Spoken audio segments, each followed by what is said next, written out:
हम एक problem solve करने वाले हैं नंबर ऑफ डिजिट्स, जो कि टीसीएस में पूछा गया था। प्रॉब्लम स्टेटमेंट है, you are given a number n, return number of digits in n. For example, input n is 1 2 3, you have to give the output 3। तो यहाँ पे जो नंबर दे रखे हैं उसके अंदर सिंपली कितने डिजिट हैं, तो अगर इसमें 3 डिजिट हैं तो 3 रिटर्न करना है, 4 डिजिट होते तो 4 डिजिट आउटपुट हमारा हो जाता 4।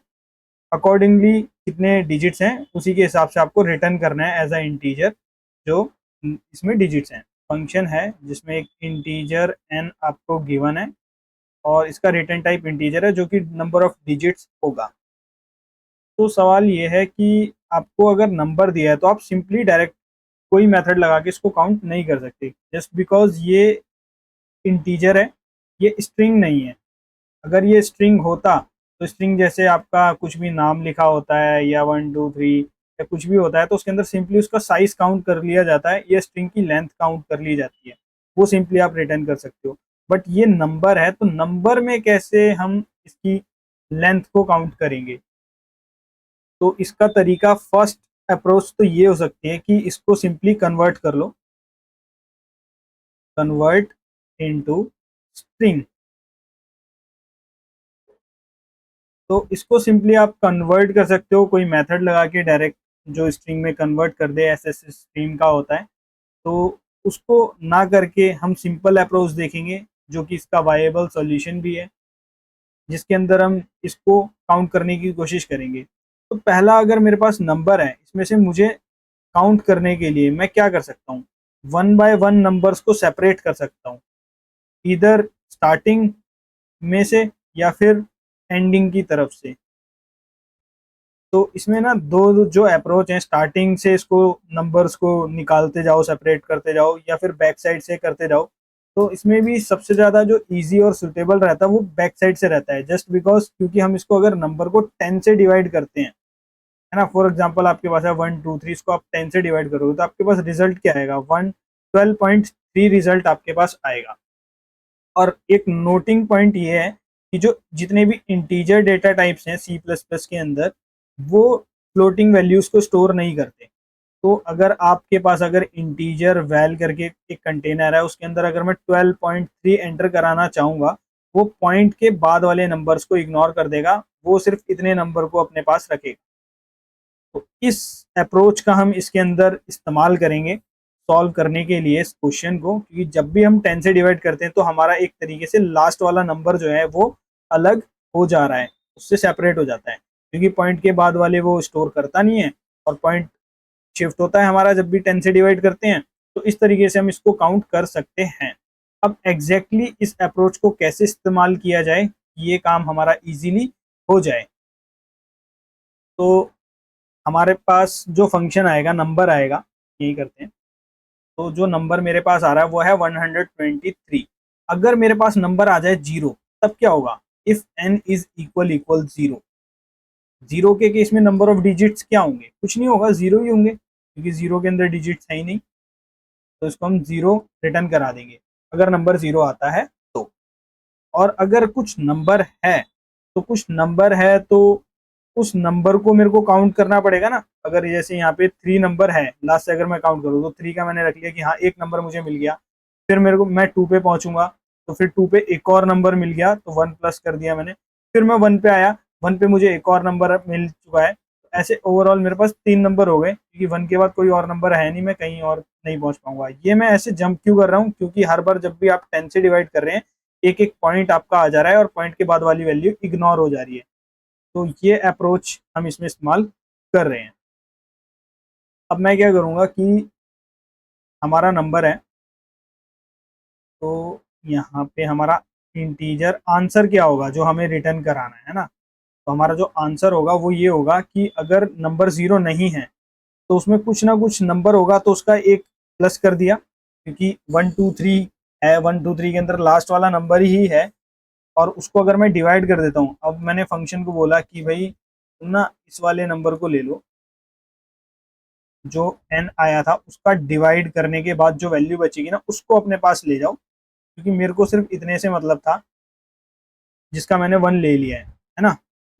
जैसे 1 2 3 आया तो 1 2 3 के अंदर मैंने नंबर चेक किया पूरा, क्या पूरा ये 0 है? नहीं है। नहीं है तो इसका मैंने 1 प्लस कर लिया, क्योंकि जब मैं इसको 10 से डिवाइड कर रहा हूँ, यहाँ पे n/10 कर दिया है, तो इतना नंबर बन चुका है, खाली 12 बचा है। और इस 12 को मैंने बोल दिया कि अब अगला फंक्शन जो है वो इवेल्युएट करेगा, मेरी तरफ से मेरा काम हो चुका है। अगला फंक्शन मतलब रिकर्जन के थ्रू मैं इसको कर रहा हूँ, तो इसी फंक्शन को कॉल करेगा। और अब इसके पास जो नंबर आएगा 1 2 3 के बजाय खाली 12 आएगा। अब ये 12 के ऊपर काम करेगा, उसका रिजल्ट निकालेगा, जो इसका रिजल्ट आता है 12 का रिजल्ट क्या हो सकता है? 2 हो सकता है। तो ये कैसे कैलकुलेट करेगा, उसके लिए मुझे टेंशन लेने की जरूरत नहीं है, क्योंकि ये रिकर्जन है और इसको भी हमें एक्सपेंड करके भी देखेंगे कैसे काम कर रहा है बैक साइड में। और ये मुझे ला करके रिजल्ट देगा इसको, कि भाई मैंने जो कैलकुलेट किया उसका आंसर मेरा 2 निकलता है। तो 2 हमारा इसको कॉल करने पे आया, प्लस में जो हमने खुद देखा था कि नंबर 0 नहीं हुआ था, और हमने उसका 3 के लिए 1 मार्क कर ली थी पोजीशन, 1 डिजिट। तो 1 + 2 3 मेरा जो फाइनल रिजल्ट हो जाएगा, इसी को मैं यहाँ से क्या करा दूंगा, रिटर्न करा दूंगा, रिटर्न आंसर। ठीक है, कुछ इस तरीके से हम इसको सॉल्व करेंगे। अब थोड़ा चीज़ों को क्लियर करके दोबारा से एक बार समझते हैं इस चीज़ को, अप्रोच को इम्प्लीमेंट करते हैं एक्चुअली।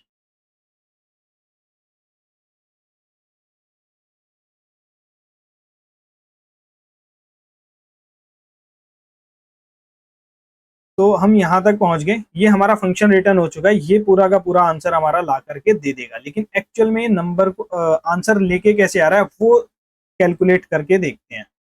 तो सबसे पहले जो मेरा फंक्शन है ना, यहीं पे मैं समझाता हूँ। ये हमारा ये हो गया जो मॉड्यूल है जिसके अंदर हमारा फंक्शन चल रहा है, कॉल स्टैक मान लो इसको। तो हमारा जो फंक्शन चल रहा है उसके पास, फंक्शन के पास क्या आता है, 1 2 3 करके नंबर आता है ना।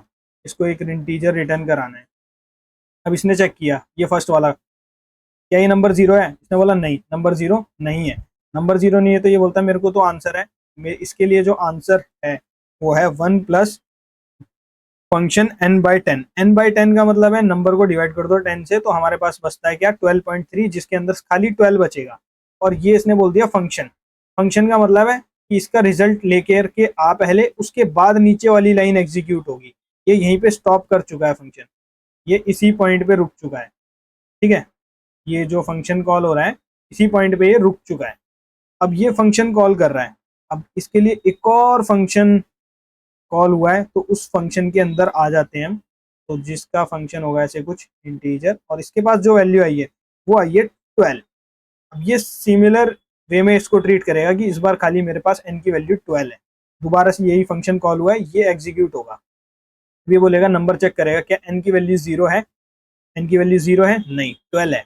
12 है तो फिर इसके अंदर भी एक आंसर वेरिएबल बनेगा। इसका आंसर क्या है, 1 प्लस, और फंक्शन को डिवाइड कर दो, जो नंबर आया है उसको डिवाइड कर दो 10 से, तो 12/10 1.2, और पॉइंट के बाद वाली सारी वैल्यू इग्नोर कर देता है। तो ये फंक्शन को बोलेगा कि 1 को कैलकुलेट करके लेके आओ, रिकर्जन के थ्रू f(1) की वैल्यू निकाल के दो। फिर से ये एक कॉल स्टैक बना देगा इसका, और उसके अंदर फंक्शन एग्जीक्यूट होगा, इंटीजर f(, जो इस बार वैल्यू होगी n की वो हो गई 1। 1 यहाँ पे आ गया। और ये फिर से स्टार्ट करेगा, फिर ये चेक करेगा क्या n की वैल्यू 0 है? n की वैल्यू 0 नहीं है। तो फिर ये दोबारा से एक आंसर इसके अंदर बनाएगा, और इसको बोलेगा कि मेरे पास आ जाएगा 1 प्लस, फंक्शन को कॉल करना है n/10। n/10 यानी कि 1/10। 1/10 क्या होगा, 0.1, है ना। 1/10 क्या होगा, 0.1, और पॉइंट के बाद वाली वैल्यू इग्नोर, तो 0 आ गया यहाँ पे इस बार। ठीक है, तो ये बोलता है कि 1/10 यानी कि फंक्शन को कॉल कर दिया इसने 0 पे। फंक्शन अभी भी कॉल हो रहा है। ठीक है, क्यों कॉल हो रहा है, क्योंकि अभी वैल्यू डिवाइड करने के बाद 0 है, और अब ये एक और जब एग्जीक्यूट हो रहा है ना, तो ये फंक्शन का एक और बनेगा, इंटीजर f(, यहाँ पे इस बार 0 वैल्यू गई है। अब ये दोबारा फर्स्ट वाली लाइन पे रुक जाएगा, क्योंकि n की वैल्यू 0 है, बोलता है हाँ 0 है, तो रिटर्न कर दो 0। ये फर्स्ट वाली लाइन से ही एग्जीक्यूट होगी, यहाँ पे इसको बोलता है कि ये लो हमारी वैल्यू आ गई, क्या थी, 0। अब ये जो फंक्शन नीचे एग्जीक्यूट नहीं हुआ था, पूरा कंप्लीट नहीं हुआ था, इसको इसकी वैल्यू मिल गई। इसकी वैल्यू क्या मिली, इसको 0 मिली। तो यहाँ पे ये 0 इसको मान लो ये रिप्लेस हो गया फंक्शन, क्योंकि कंप्लीट हो गया, इसने वैल्यू लाके दे दी जो इससे एक्सपेक्टेड थी। तो 1 + 0 कितना हो गया मेरा आंसर, मेरा आंसर के अंदर स्टोर हो जाएगा कितना 1, और 1 के बाद यहाँ पे क्या लिखा है रिटर्न आंसर, तो यहाँ से जो मेरा रिटर्न होगा वो आंसर रिटर्न हो जाएगा, और आंसर की वैल्यू में कितना आ गया था 1 आ गया था, तो ये रिटर्न कर रहा है इसको, ये लो 1 मेरे पास आ गया 1। अब इसकी जगह पे रिप्लेस होकर के 1 हो जाएगा, तो इसमें 1 + 1 आंसर हमारा कितना आ गया 2 आ गया इसके अंदर, और ये भी रिटर्न करेगा क्योंकि इसका कंप्लीट कोड रिटर्न है ना नीचे, वो वाली लाइन एग्जीक्यूट होगी, रिटर्न आंसर, आंसर में रिटर्न किया इसने 2, तो इस वाले फंक्शन की जगह पे इसको वैल्यू मिल गई कितनी 2 मिल गई, और अब ये 1 + 2 कितना हो गया 3 हो गया, इसके अंदर भी लास्ट वाली लाइन है रिटर्न 3। तो दिस इज हाउ ये रिटर्न कर रहा है कितना हो कि 3 रिटर्न कर दो मेन वाले। अब ये मेन प्रोग्राम पे आ गया, जितने भी कॉल स्टैक इसने बनाए थे वो सारे खत्म हो गए। अगर मैं इसको ऐसे कॉल स्टैक में समझाऊं जो और लोग समझाते हैं कॉल स्टैक बना करके, तो ये मान लो आपका ना एक मेन प्रोग्राम होगा, मेन प्रोग्राम के अंदर ना ये फंक्शन कुछ लिखा होगा इंटीजर f(n) इंटीजर n, इसमें डिजिट काउंट करके लेकर के आओ, तो ये आपका मेन वाला फंक्शन, मेन वाले फंक्शन ने जो n मेन फंक्शन कॉल किया है, ठीक है, ये वाला मेन फंक्शन कॉल किया है मेन वाले कोड ने, तो ये आ जाएगा। फिर इसके बाद ये था 123 के लिए, फिर आपने ना इसके बाद इसको 10 से डिवाइड करने के बाद कॉल कर दिया था एक बार और 12 के लिए, तो ये 10 से डिवाइड होने के बाद f(12) कॉल हो गया, f(12) ने कॉल कर दिया f(1) को, f(1) ने कॉल कर दिया f(0) को, और f(0) पूरा एग्जीक्यूट नहीं हुआ, उसने 0 रिटर्न कर दिया, तो ऐसे कॉल स्टैक खाली हो गया। इसने इसको बोला कि नीचे 1 रिटर्न कर दो, ये भी खाली हो गया। इसने इसको बोला कि यहाँ से 2 रिटर्न कर दो, ये भी खाली हो गया। इसने इसको बोला कि यहाँ से 3 रिटर्न कर दो, ये भी खाली हो गया। तो मेन के अंदर जो उसको main answer at the end मिला वो मिला 3। This is how this code is completed. अब अगर हम बात करते हैं इसकी टाइम कॉम्प्लेक्सिटी की, तो हमारे पास जो फंक्शन था ना t(n) करके फंक्शन था, उसके अंदर हम क्या कर रहे हैं, सबसे पहले आंसर करके वेरिएबल बनाते हैं और 1 प्लस कुछ कांस्टेंट काम हो रहा है ना, और साथ में हम प्लस कर देते हैं एक फंक्शन दोबारा से कॉल हो जाता है, फंक्शन के अंदर जो वैल्यू जाती है वो 10 से डिवाइड होने के बाद जाती है, तो n हमारा जो होता है ना वो 10 से डिवाइड होने के बाद पहुंचता है, ठीक है। और अगर मैं अब इसको फर्दर सॉल्व करना चाहूँ कि इसकी वैल्यू क्या होगी, है ना, तो इसको f(n) मान लो या इसको भी t(n) ही मान लो, क्योंकि अल्टीमेटली हमारा जो फंक्शन है वो सेम ही है ना, रिकर्जन हम लगा रहे हैं तो सेम ही फंक्शन हमारा बार बार अगेन एंड अगेन कॉल हो रहा है। तो n/10 की अगर मैं वैल्यू निकालना चाहूँ, तो हमने कुछ प्रीवियस काम कुछ कांस्टेंट ये कर लिया है, इसको एज इट इज प्लस में n/10, n/10 जो हमारा 12 हो गया है, उसके अंदर अगर देखें तो अगेन ये कांस्टेंट काम होता है कुछ, ये वाला, तो ये वाला सी पिछला वाला है जो पहले हमने कांस्टेंट काम कर लिया, ये वाला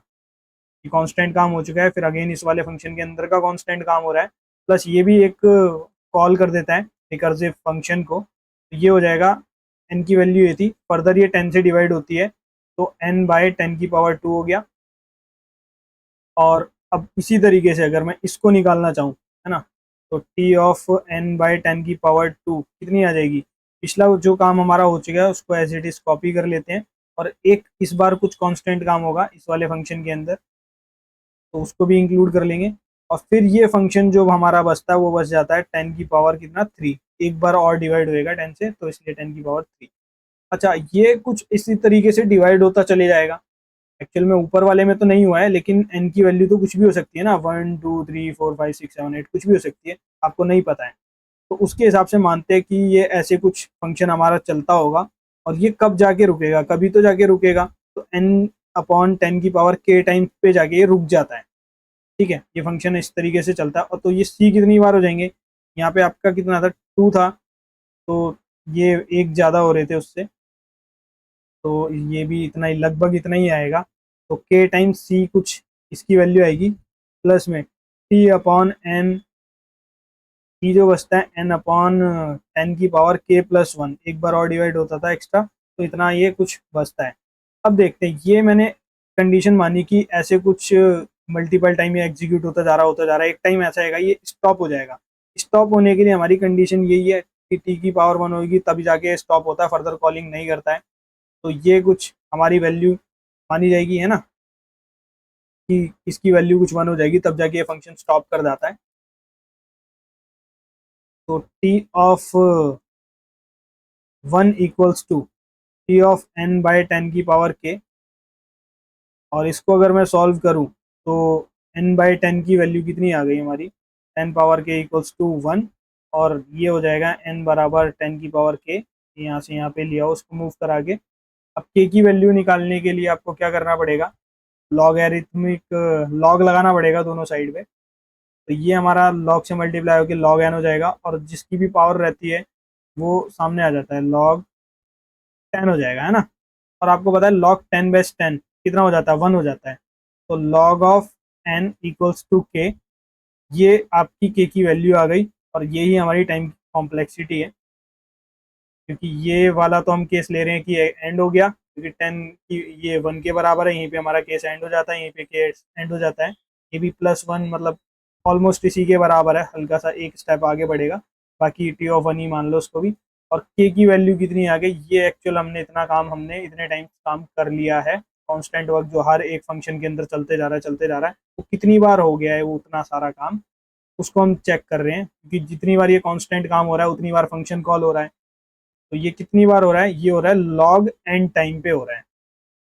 ठीक है, तो कांस्टेंट काम कुछ भी है, लॉग एन टाइम, और कांस्टेंट को इग्नोर करते हैं तो ये लॉग एन टाइम हमारी इसकी टाइम कॉम्प्लेक्सिटी आ जाती है।